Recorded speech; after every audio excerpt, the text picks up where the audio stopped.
Bueno, bienvenidos a mi primer video acerca de poesía.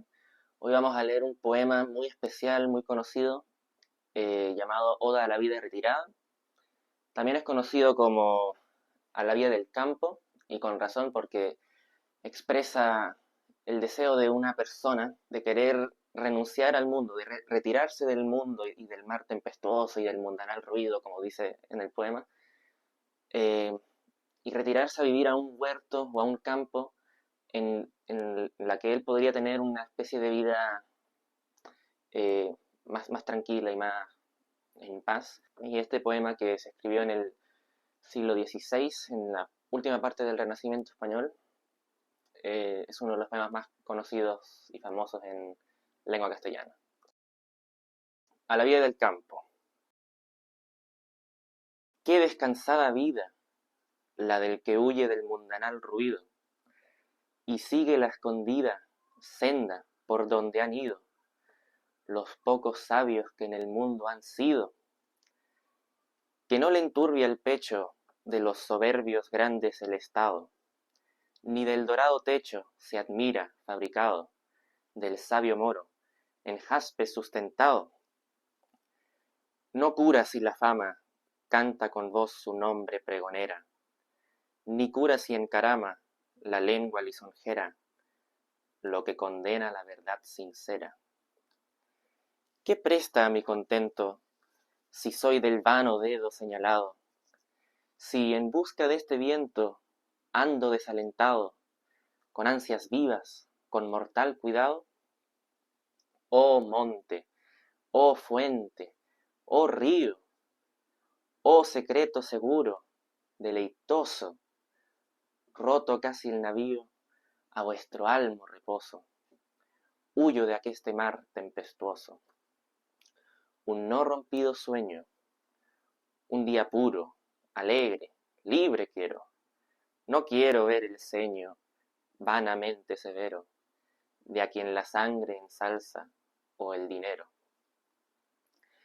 Despiértenme las aves con su cantar sabroso no aprendido, no los cuidados graves de que es siempre seguido el que al ajeno arbitrio está atenido. Vivir quiero conmigo, gozar quiero del bien que debo al cielo, a solas, sin testigo, libre de amor, de celo, de odio, de esperanzas, de recelo. Del monte en la ladera, por mi mano plantado, tengo un huerto, que con la primavera, de bella flor cubierto, ya muestra en esperanza el fruto cierto. Y, como codiciosa por ver y acrecentar su hermosura, desde la cumbre airosa, una fontana pura, hasta llegar corriendo se apresura. Y, luego, sosegada, el paso entre los árboles torciendo, el suelo de pasada, de verdura vistiendo, y con diversas flores va esparciendo.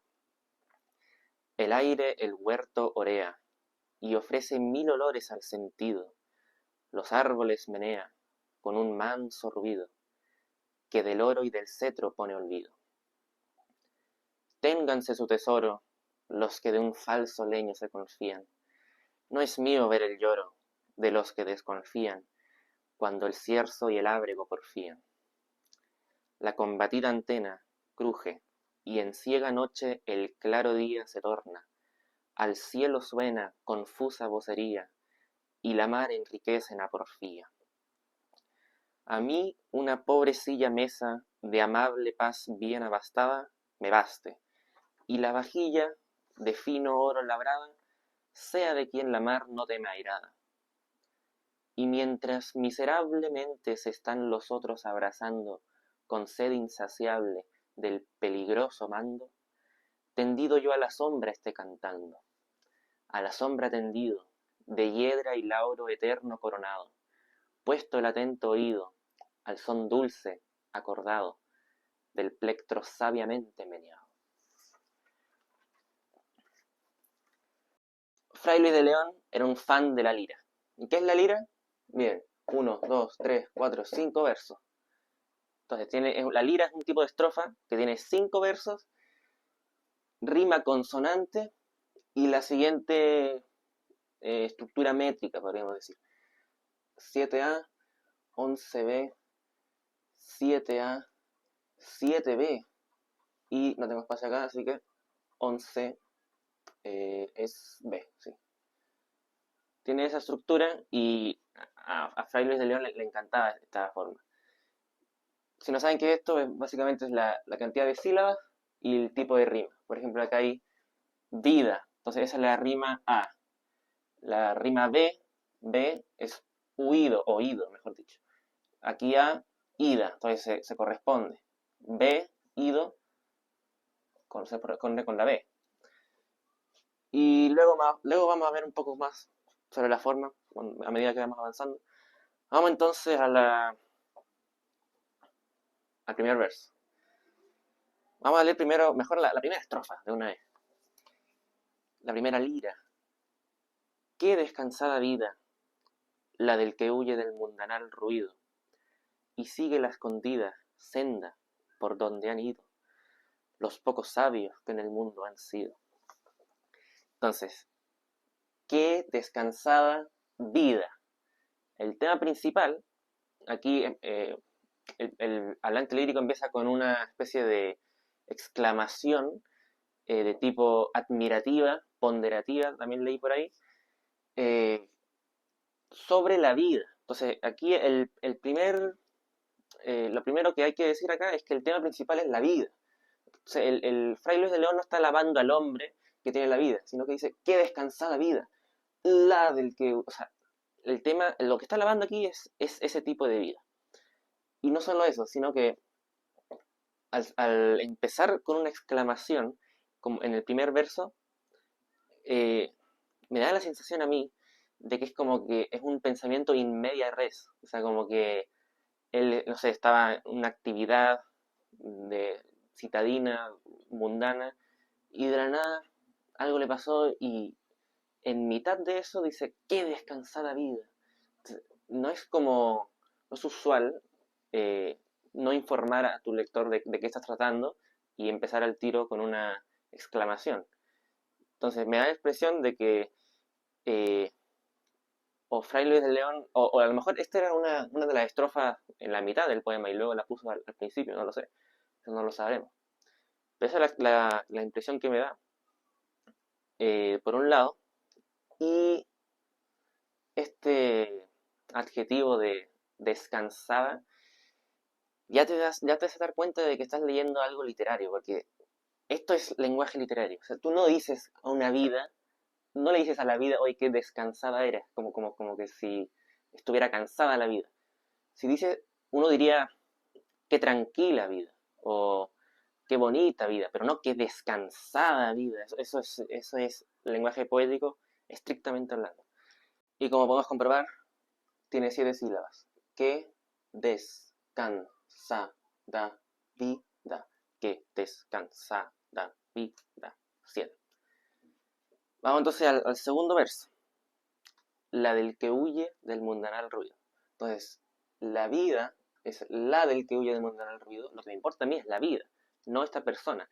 Y aparte esta persona es hipotética, porque yo estoy diciendo que descansada vida la del que huye del mundanal ruido y sigue la escondida senda por donde han ido. O sea, no estoy hablando de una persona específica, en particular, que existió y está anotado su libro ahí por historiadores. Esto es una persona hipotética, una persona imaginaria, que podría ser cualquiera de nosotros. Fray Luis de León, o mejor dicho, el hablante lírico, claramente expresa un deseo de alcanzar esta vida, pero no la consigue por alguna razón. Entonces aquí hay varias cosas interesantes que decir. Primero, este es un verso explicativo de la aseveración que hizo en el primer verso. En el primer verso hizo la aseveración, qué descansada vida. O sea, está afirmando, es un enunciado que declara que es una vida descansada. Y aquí explica a qué se refería con una vida descansada, específicamente a quién. Porque si yo digo, qué descansada vida, ya, pero ¿quién, cómo, cuándo, dónde? Entonces este es un verso explicativo. Entonces, ¿qué descansada vida de quién? La del que huye del mundanal ruido. Además, fíjense en esta palabra, huye. O sea, esto, aquí es muy importante cuando estamos hablando de literatura fijarse en la especificidad de las palabras. Aquí no estoy diciendo la del que se va del mundanal ruido, o la del que se fue, no sé. Esos son adjetivos muy blandos, muy flacos, muy huecos. Pero en cambio si digo huye, eso dice mucho más. Eso es escapar, el que se escapa del mundanal ruido.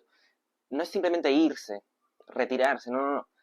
Es irse corriendo, básicamente. Y sugiere como un aspecto de rapidez por una parte y también como de clandestinidad, el que se huye, el que se escapa.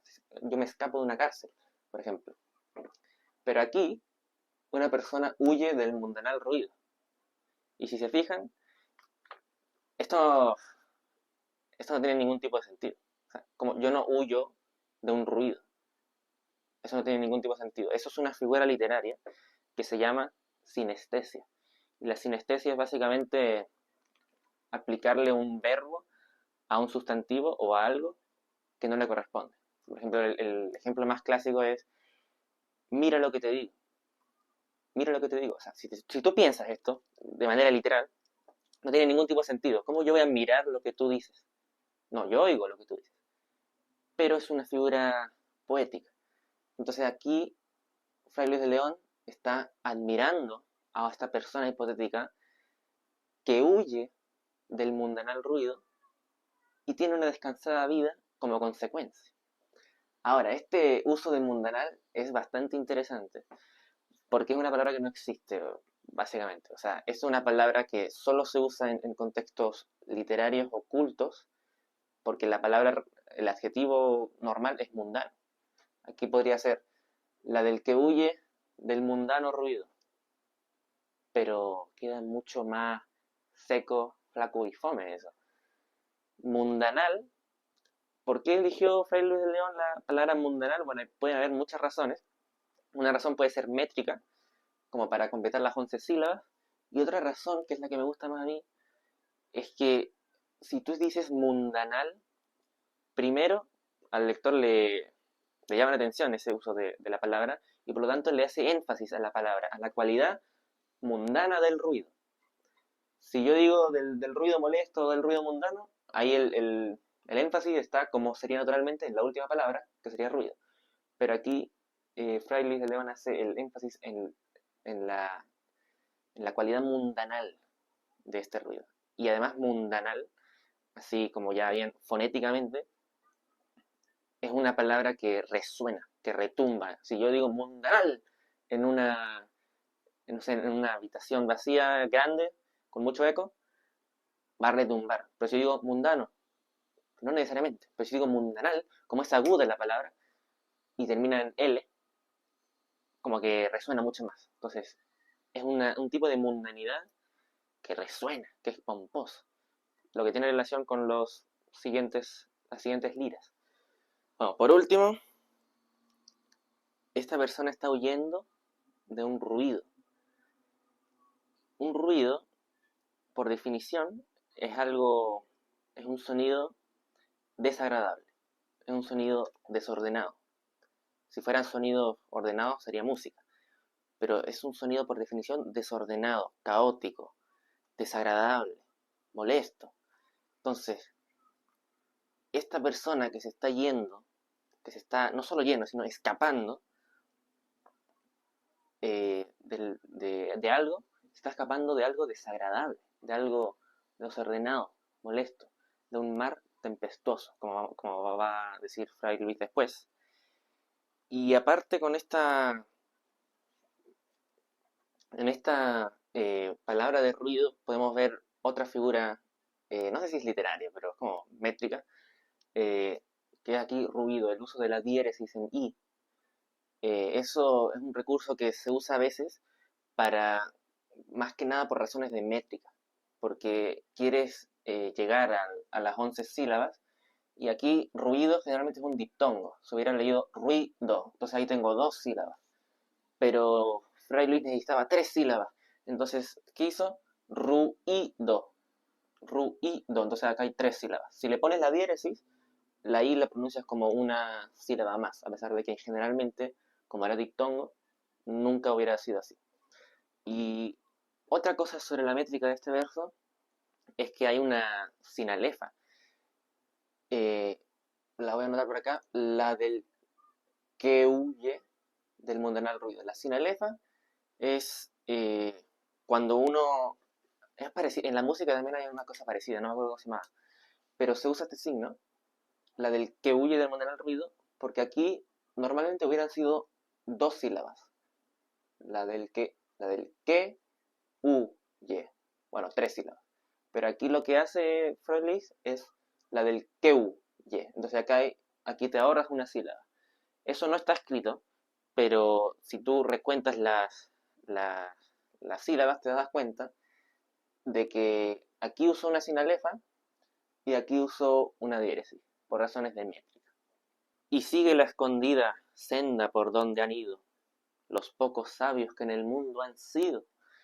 Bueno, el tercer verso, y sigue la escondida. ¿Qué podemos decir acá? Primero, algo de la forma. Acá hay otra figura eh, literaria, vamos a decir, que se llama encabalgamiento, que es básicamente en poesía, tú puedes iniciar un verso, inicias una idea, pero en el encabalgamiento no terminas la idea en el mismo verso y sigue en el otro. O sea, aquí y sigue la escondida, ¿y qué? ¿Y sigue la escondida qué? Acá hay un vacío y la idea sigue en el siguiente verso y termina acá, en la pausa versal, que sería la coma. Entonces, y sigue la escondida senda. Ese sería el fin, el término de la idea naturalmente. Pero acá hay un encabalgamiento que se divide la idea. Se hace énfasis en la última palabra de este verso eh, y ya. Ese es el encabalgamiento. Hay un verso encabalgado, hay otro encabalgante. Y sobre el contenido de este verso del y sigue la escondida, podemos decir 2 cosas. Lo que primero salta a la mente, obviamente, es la cualidad de escondida de esta senda de la que habla. Eh, Esto de la escondida senda no es algo nuevo, no es una idea nueva que se le ocurrió a Fray Luis. Eh, es un tópico literario que se llama Secretum Iter, que también es de Horacio. Este poema tiene mucha influencia de Horacio. Y el Secretum Iter es el camino que conduce a la felicidad. Es decir, la vida rústica, en el texto de Horacio. Y por tanto, aquí escondida senda, bajo esta interpretación que hace Oreste Macri, significaría sencillamente retirarse a vivir en el campo, que es básicamente toda la idea de este poema. Ahora, uno podría decir que no es literalmente irse a vivir al campo, sino que es algo simbólico sobre la vida espiritual. También puede ser, pero sinceramente la teoría de la teología escondida, la vida mística que hace aquí una académica, no me convence. Los pocos sabios que en el mundo han sido. Aquí el hablante lírico está haciendo una aseveración. Está diciendo, solo han habido pocos sabios en el mundo. No han habido muchos sabios. En realidad, verdaderos sabios han habido muy pocos. Y estos han caminado por una escondida senda. Han seguido la escondida senda. Eso es interesante porque uno camina un camino, uno camina una senda, un sendero. Pero si yo sigo un camino, yo sigo una senda, eso quizás es algo más profundo. Yo sigo a una persona, si lo piensas. Yo sigo una idea también. Yo sigo un objetivo, pero no sigo un camino. O sea, eso es bien interesante. Y estos pocos sabios eh, gozan de una vida descansada, que es otra vez el lenguaje literario, y huyeron del mundanal ruido. Entonces es bien interesante. Vamos a pensar a qué se refiere Fray Luis de León con sabios, porque claramente es un tipo de sabio distinto, no es una persona que acumula sabiduría como información en su cabeza, no un acumulador de información. Eh, Eso no sería un sabio para Fray Luis de León. El poeta agustino no tenía una especial confianza en los filósofos, ni tampoco en los sabios.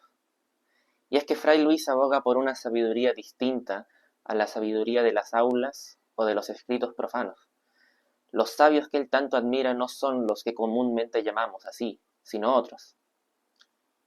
En la dedicatoria del libro primero de los nombres de Cristo, que es su obra más famosa, expone claramente su concepto del auténtico saber. ¿Y qué dice? La propia y verdadera sabiduría del hombre es saber mucho de Cristo, y a la verdad es la más alta y más divina sabiduría de todas, porque entenderle a Él es entender todos los tesoros de la sabiduría de Dios, que, como dice San Pablo, están en Él encerrados. El verdadero sabio, pues, es el que sabe mucho de Cristo. O sea, no es, yo sé mucho de astronomía, o de lógica, o de didáctica, de retórica, no. Es el que sabe mucho de Cristo.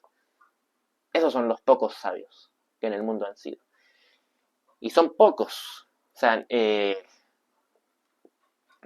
Fray ha de haber tenido un montón de amigos, frailes, monjes, pero yo tengo la sensación de que él igualmente hubiera afirmado de que pocos en realidad son sabios. Pocos.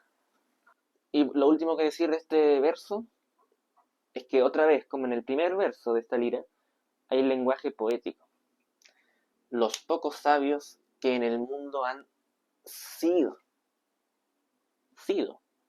Eso tú no dices eso, es como, mira, yo fui, o sea, bueno, en realidad sí, pero lo que me refiero es que en este verso uno diría naturalmente los pocos sabios que en el mundo han existido, o que han vivido, o que han, no sé, pero no sido. No usaría el verbo ser. O sea, aquí estás hablando del ser de las personas, entonces es un pensamiento bastante... bueno, el pensamiento no es extraño en sí, la formulación quizás lo sea, pero por eso es poético el lenguaje. Entonces, qué descansada vida. Estoy diciendo que la vida está descansada. Y aquí estoy diciendo que los pocos sabios fueron, en vez que vivieron o que existieron.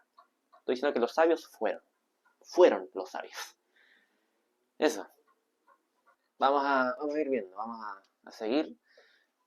Voy a ir pensando si sigo usando la pizarra o si me pongo en el computador porque mi letra no es muy buena, la verdad. Voy a ver cómo me va. Yo creo que vamos a ir viendo. ¿Sí? Eso. Chao entonces, hasta la próxima.